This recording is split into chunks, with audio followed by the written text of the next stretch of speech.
Hello student, तो अब हम सब पढ़ने जा रहे हैं लोकल वेरिएबल। और लोकल वेरिएबल क्या है? तो लोकल वेरिएबल जैसे आपके घर का सामान, तो आपके घर का सामान आपके घर वालों के लिए है, आपके घर वालों के लिए लोकल है, उसको बाहर वाले यूज नहीं कर सकते हैं। उसी तरह से सी प्रोग्रामिंग लैंग्वेज के अंदर लोकल वेरिएबल ऐसा वेरिएबल जो फंक्शन के अंदर हो, ब्लॉक के अंदर हो। अब ये फंक्शन क्या होता है और ब्लॉक क्या होता है, इसको अभी समझेंगे। तो ऐसा वेरिएबल जो फंक्शन के अंदर हो या ब्लॉक के अंदर हो, उसको हम लोकल वेरिएबल कहते हैं। और लोकल वेरिएबल का डिफिनेशन है, local variable are variable that are declare inside the function और ब्लॉक। ऐसा वेरिएबल जो फंक्शन के अंदर हो या ब्लॉक के अंदर हो, उसको हम क्या कहेंगे? Local variable.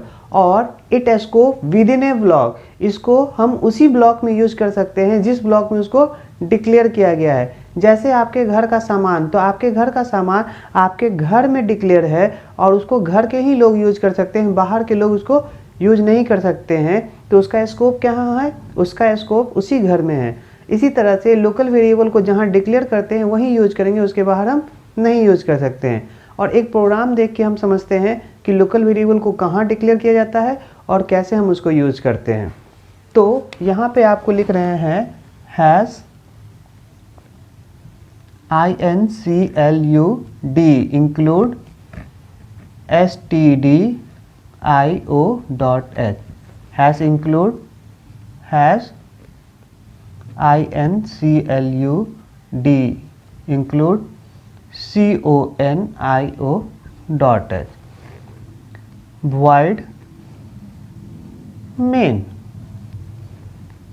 और हम यहाँ पे लिख रहे हैं int a इक्वल टू 100 और आप यहाँ पे लिखते हैं printf और printf के अंदर %d double quote comma a और यहाँ पे आप get ch। अब यहाँ पे int a इक्वल टू 100 आपका लोकल वेरिएबल है। क्यों int a equal to local variable है? ऐसा वेरिएबल जो फंक्शन के अंदर डिफाइन हो। और मैंने आपको बताया था कि स्मॉल ब्रैकेट देखेंगे तो आप फंक्शन कहेंगे, और स्मॉल ब्रैकेट के अंदर ये फंक्शन हुआ और यहाँ फंक्शन ओपन हो रहा है और यहाँ क्लोज हो रहा है, तो ये आपका फंक्शन है। और int a इक्वल टू 100 इस मेन के अंदर है, इसलिए हम ये a लोकल है। अब ब्लॉक किसको कहते हैं? तो कर्ली ब्रेसेस से कर्ली ब्रेसेस को ब्लॉक कहते हैं। तो कर्ली से कर्ली ब्रेसेस को देखेंगे तो ब्लॉक कहलाएगा, और मेन से देखेंगे तो ये फंक्शन कहलाएगा। तो ऐसा वेरिएबल जो फंक्शन के अंदर हो या ब्लॉक के अंदर हो, उसको क्या कहेंगे? Local variable.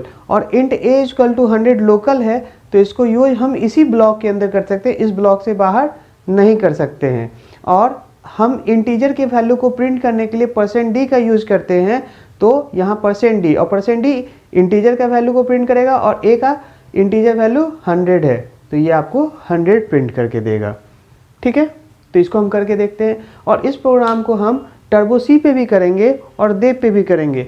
देव में अंतर ये रहेगा कि आपको ये हेडर फाइल नहीं रहेगा और आप गेट सी एच नहीं लिखते हैं। और टर्बो सी पे क्या है कि आप गेट सी एच भी लिखते हैं, ये हेडर फाइल भी लिखते हैं, और आप चाहें तो यहाँ पे आप CLRSCR सेमीकोलन ये दे सकते हैं। तो CLRSCR आपको क्लीन करने का काम करता है, ये हम सब देख चुके हैं। तो यही प्रोग्राम हम देव पे भी करके देखेंगे और यही प्रोग्राम हम टर्बो सी पे भी करके देखेंगे। हेलो फ्रेंड, तो अब हम सब लोकल वेरिएबल प्रिंट करवाने जा रहे हैं, और लोकल वेरिएबल के वैल्यू को प्रिंट करवाने के लिए हम टर्बो सी सॉफ्टवेयर का यूज कर रहे हैं। और टर्बो सी सॉफ्टवेयर पे ये देखेंगे कि लोकल वेरिएबल को कैसे डिक्लेयर करते हैं, कहाँ डिक्लेयर करते हैं, और लोकल वेरिएबल को कैसे हम प्रिंट करवाएंगे, कैसे यूज करेंगे।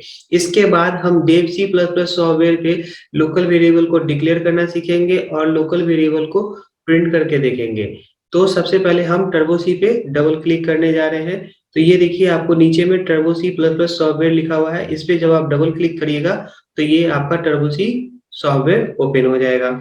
और इसके बाद आप यहाँ start Turbo C plus plus पे क्लिक कर देंगे, ये आपका Turbo C plus plus software open हो गया। इसके बाद आपको यहाँ पे फाइल का ऑप्शन है। जब इस फाइल पे जब आप क्लिक कीजिएगा तो एक लिस्ट खुलेगा, और पहला लिस्ट में आपको लिखा हुआ है न्यू।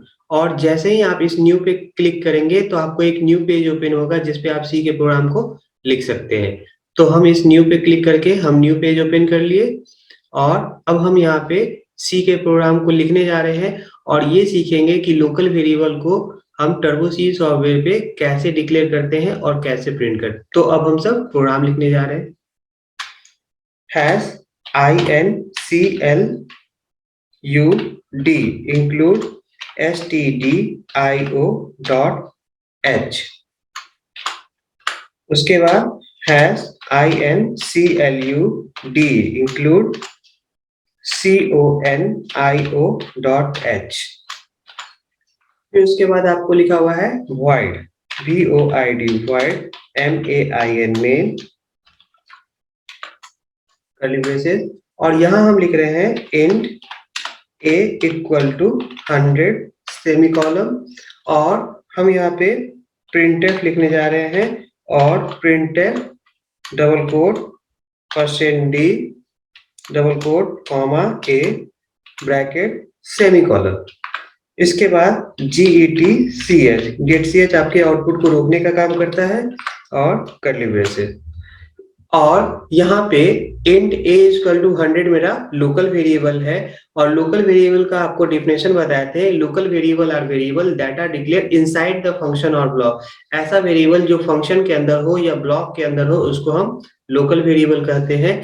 और आपको फंक्शन पकड़ने का तरीका बताए थे कि अगर ये स्मॉल ब्रैकेट देखेंगे तो फंक्शन है और ये मेन फंक्शन है, तो आपका int a इक्वल टू 100 इस मेन फंक्शन के अंदर डिक्लेयर हो रहा है या ब्लॉक के अंदर, तो कर्ली ब्रेसेस से कर्ली ब्रेसेस आपका ब्लॉक होता है और मेन से देखेंगे तो ये मेन आपका फंक्शन है।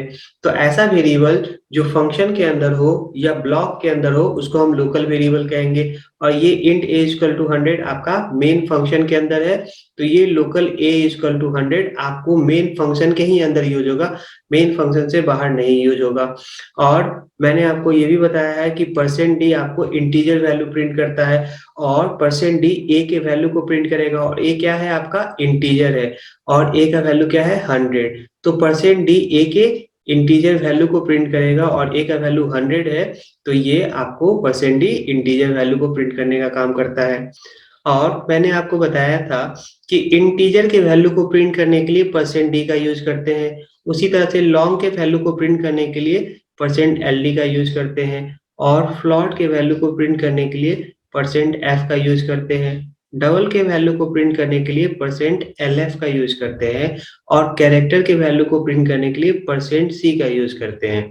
और अभी हम इंटीजर के वैल्यू को प्रिंट कर रहे हैं, तो इंटीजर के वैल्यू को प्रिंट करने के लिए %d का यूज किया जाता है। और जब हम इस प्रोग्राम को पहले हम इसको सेव कर लेते हैं, तो आप इसको किसी भी नाम से सेव कर सकते हैं। तो सबसे पहले हम फाइल पे आएंगे और फाइल पे आने के बाद आप यहाँ सेव पे क्लिक कर दीजिए, इसके बाद इसको बैक स्पेस से रिमूव कर लेते हैं और यहाँ लिख रहे हैं lab1.c और आपका ये फाइल lab1.c के नाम से सेव हो गया। यहाँ पे ऊपर में कंपाइल का ऑप्शन है, आप कंपाइल पे क्लिक करके कंपाइल बटन पे क्लिक कर देंगे तो आपका प्रोग्राम कंपाइल हो जाएगा। एरर 0 आ रहा है तो आप अपने प्रोग्राम को रन कर सकते हैं। एंटर बटन दबा के इसको हमने हटा दिया, फिर हम रन पे गए, रन पे क्लिक करके इस रन बटन पे जैसे ही आप क्लिक करेंगे तो आपको आउटपुट आ जाएगा और ऊपर देख लीजिए आपको 100 आ रहा है। और अगर आप फिर से प्रोग्राम को रन करते हैं तो पुराना वाला आउटपुट तो आएगा ही आएगा और अभी वाला भी आउटपुट आ रहा है और हम चाह रहे हैं कि नहीं, हमको हिस्ट्री इस पे नहीं दिखे, तो इसके लिए आप यहाँ लिखते हैं CLR सेमीकोलन और CLR क्या करता है, तो आपके हिस्ट्री को क्लीन करने का काम करता है।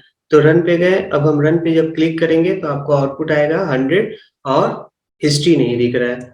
तो ये int a इक्वल टू 100 क्या हुआ, आपका लोकल वेरिएबल हुआ। क्यों लोकल वेरिएबल हुआ, क्योंकि आप मेन फंक्शन के अंदर इस a को डिक्लेयर कर रहे हैं और इंटीजर के वैल्यू को प्रिंट करने के लिए %d का यूज करते हैं। यहाँ तक समझ में आया प्रोग्राम। तो इसी प्रोग्राम को हम देव पे भी करके देखते हैं और देव पे किस तरह से लिखने का तरीका है ये सीखते हैं।